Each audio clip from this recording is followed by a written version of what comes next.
రాష్ట్ర ప్రజలందరికీ ఒక విజ్ఞప్తి చేస్తా ఉన్నాను. గత కొంతకాలంగా పెద్ద ఎత్తున హైయెస్ట్ టెంపరేచర్ అనేది రావడంతో ముఖ్యంగా మారుమూల ప్రాంతాలలో గోదావరి పరివాహక ప్రాంతాలలో కూడా ఎండ తీవ్రత ఎక్కువ ఉండడంతో మరి ప్రజలందరికీ కూడా ఇబ్బంది కలిగేటువంటి పరిస్థితి ఉన్న రీత్యా అందరూ కూడా ఎవరికి వాళ్ళు స్వీయ జాగ్రత్తలు పాటించాల్సిన అవసరం ఉంది.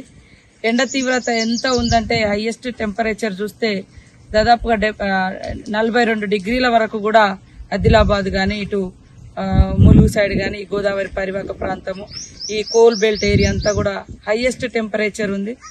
మన ఆదిలాబాద్ నుంచి మొదలుకుంటే కరీంనగర్, వరంగల్, ఖమ్మము అదే విధంగా ఇంకా కొంత మైదాన ప్రాంతాలలో కూడా పెద్ద ఎత్తున ఎండ కనపడుతున్న దృష్ట్యా ఎండ ఉన్నంత దృష్ట్యా మరి అందరూ కూడా జాగ్రత్తలు తీసుకొని బయటికి రావాల్సిన అవసరం ఉంది.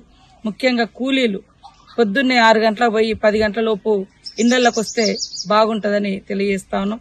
పొద్దున్ననక ఎండలో ఉంటే ఆ ఎండ దెబ్బ తలిగి మరి మోషన్స్ గాని తర్వాత డిహైడ్రేషన్ గాని ఇతరతర జబ్బులకు లోనేటువంటి పరిస్థితి కూడా ఉంటది. కాబట్టి ప్రజలందరూ కూడా తగు జాగ్రత్తలు తీసుకొని ఎండ నుంచి తమను తాము కాపాడుకుంటూ వడదెబ్బకు ఎండ దెబ్బకు గురికాకుండా మరి కావలసినటువంటి ఏదైతే బాడీకి కావాల్సినటువంటి చల్లదనం గాని అదే విధంగా నిమ్మకాయ నీళ్లు గాని ఇతరత్ర మజ్జిగ గాని తలకు గుడ్డను కూడా ఒక గుడ్డను కట్టుకుంటే బాగుంటది. లేదా క్యాప్ లేదా గుడ్డ ఇట్లా కట్టుకొని బయటకు వస్తేనే కొంత ఎండ నుంచి రక్షణ ఉంటది.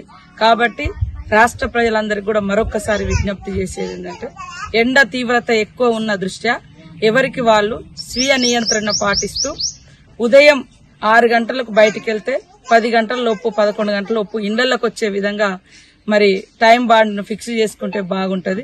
ఎక్కువ నీళ్లను కూడా తీసుకోవడం, నిమ్మకాయ గాని మజ్జిగ గాని తీసుకోవడం, తలకు గుడ్డలు లేదా క్యాప్లు ఏర్పాటు చేసుకుని బయటకు వస్తే బాగుంటది. వడగాల్పులున్నాయి. అదే విధంగా ఎండ కూడా హై టెంపరేచర్ 42 డిగ్రీస్ వరకు కూడా ఆదిలాబాద్ నుంచి మొదలు పెడితే ఈ కోల్ బెల్ట్ ఏరియా గోదావరి పరివాహక ప్రాంతం అటవీ ప్రాంతం ఇటు పెద్ద ఎక్కువ కనబడుతుంది. కాబట్టి మరి రాష్ట్రంలో ఉన్నటువంటి మిగతా ప్రాంతాల్లో కూడా ఎండ తీవ్రతను దృష్టిలో పెట్టుకుని తగు జాగ్రత్తలు తీసుకోవాల్సిందిగా రాష్ట్రంలో ఉన్నటువంటి ప్రజలందరికీ కూడా పేరు పేరున నమస్కారాలు తెలియజేస్తూ కోరుకుంటా ఉన్నాం. నమస్కారం.